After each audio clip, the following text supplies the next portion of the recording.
Ma première question va porter sur le pourquoi d'avoir décidé dans votre collectif retraité de Haute-Garonne le fait de mener une campagne de syndicalisation.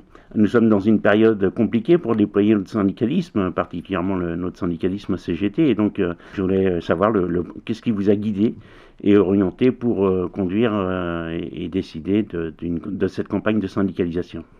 Alors oui, effectivement, là, ces questions du syndicalisme retraité, de la continuité syndicale, sont posées depuis quelque temps dans notre collectif et dans le collectif de l'USTM auquel nous participons, et puis aussi dans certains syndicats. Donc ce sont des questions que l'on travaille, disons, depuis quelque temps, mais il nous a semblé important dans cette période, avec la situation que l'on connaît, les difficultés rencontrées par les retraités, les préoccupations des retraités, que ce soit dans le domaine du pouvoir d'achat, mais aussi sur les questions d'emploi, sur les questions de protection sociale, d'aborder ces questions sous l'angle de l'utilité, de l'efficacité du syndicalisme retraité, et en prenant en compte, bien entendu, l'aspect convivial et fraternel.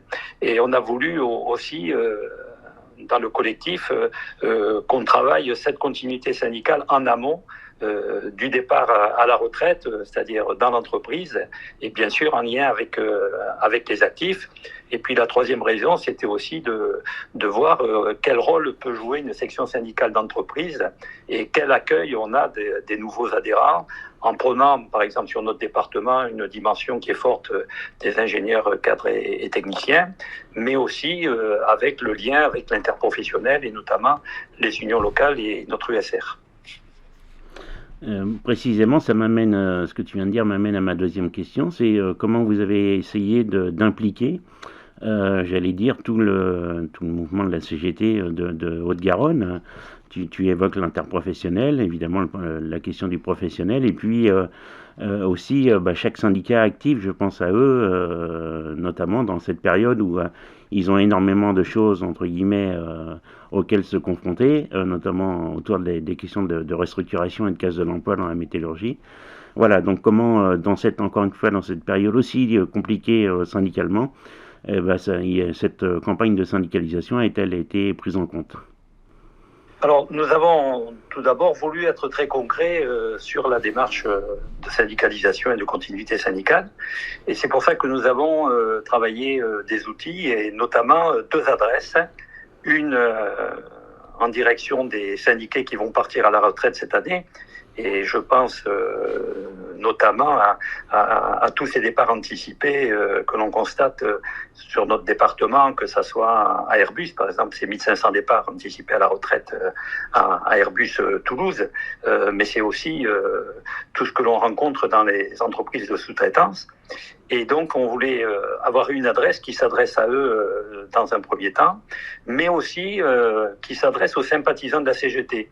Parce qu'on s'aperçoit que beaucoup de sympathisants de la CGT qui n'ont pas fait le pas de l'adhésion pendant leur vie professionnelle peuvent adhérer à la retraite puisqu'ils n'ont plus, disons, de contraintes. Et c'est le cas, par exemple, dans ma section, on a deux camarades qui ont rejoint la section syndicale de retraités de Thalès. La deuxième initiative aussi, c'est d'avoir proposé un questionnaire pour connaître les coordonnées des syndiqués qui vont partir à la retraite, ceux qui sont rattachés encore à leur syndicat, parce qu'on s'aperçoit qu'on a des camarades, mais qui sont souvent pas déclarés comme retraités, de manière à pouvoir leur envoyer nos informations et nos initiatives.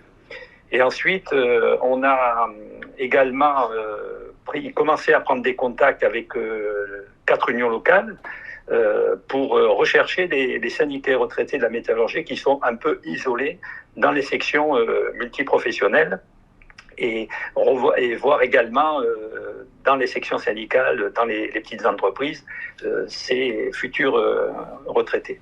Voilà un petit peu donc les axes et les outils que l'on a mis en application, avec des premiers résultats intéressants. Eh ben, c'est précisément sur ces premiers résultats que j'allais poser ma dernière question.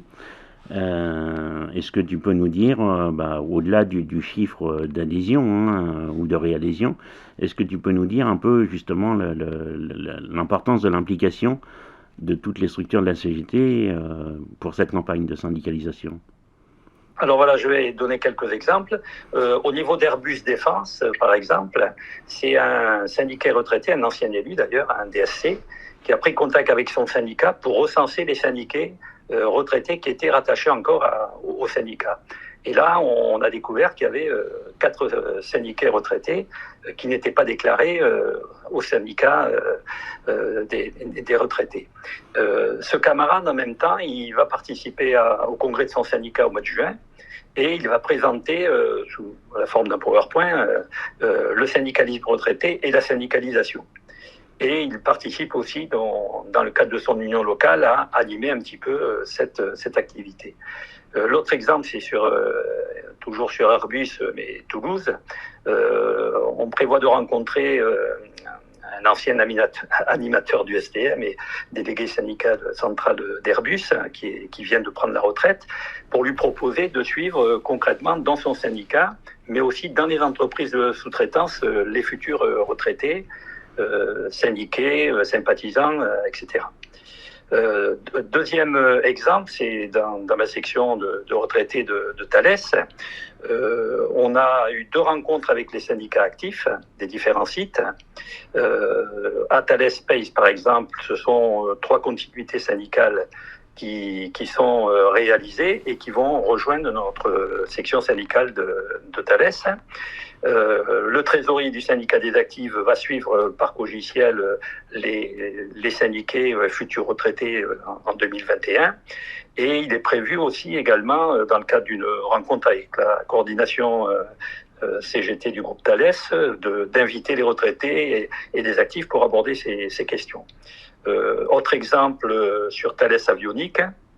Pareil, on a 9 syndiqués qui étaient rattachés au syndicat des actifs qui vont rejoindre notre section syndicale de retraités.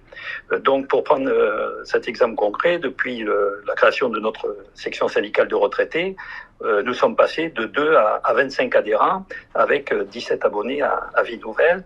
Et cela du fait qu'on a un suivi régulier avec les actifs, qu'on a des rencontres de syndiqués dans l'entreprise et qu'on participe avec eux dans les luttes ou dans les différentes manifestations.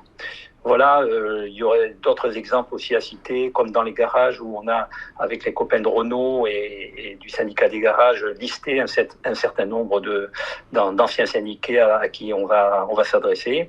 Et comme je l'indiquais tout à l'heure, on est en train de voir avec les unions locales aussi pour recenser ces différents futurs retraités pour leur proposer de rejoindre la CGT.